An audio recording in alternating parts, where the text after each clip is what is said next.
جان کربی نے دعویٰ کیا ہے کہ شمالی کوریا مشرق وسطی اور امریکہ میں ترسیل کی آڑ میں روس کو گولہ بارود کی بڑی تعداد فراہم کر رہا ہے۔ ہم اس پورے روٹ کی ہر وقت نگرانی کر رہے ہیں۔ ترجمان قومی سلامتی سے جب یہ پوچھا گیا کہ گولہ بارود روس نے موصول کر لیا اور یوکرین پر استعمال بھی ہو رہا ہے تو جان کربی نے جواب دیا کہ ابھی اس بات کی تصدیق نہیں کر سکتے۔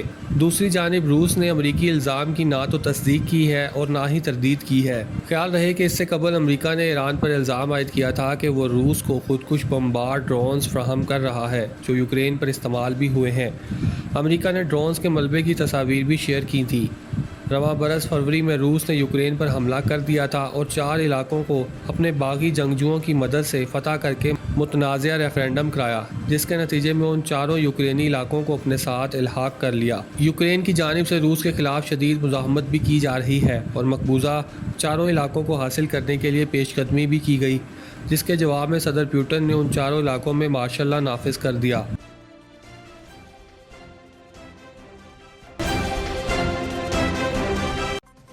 چاندنی چوک پر آئیں، گھر جیسا کھانا کھائیں۔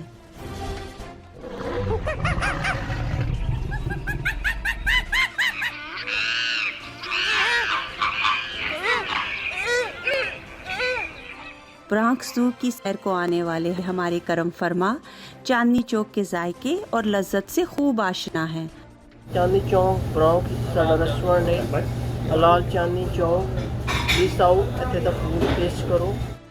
عرصہ دراز سے کاؤنٹی میں رہنے والے حلال دیسی کھانوں کے شوقین بھی صرف چاندنی چوک ریسٹورنٹ کو ہی ترجیح دیتے ہیں، اس لیے کہ ہمارے کھانے بالکل گھر جیسے ہوتے ہیں۔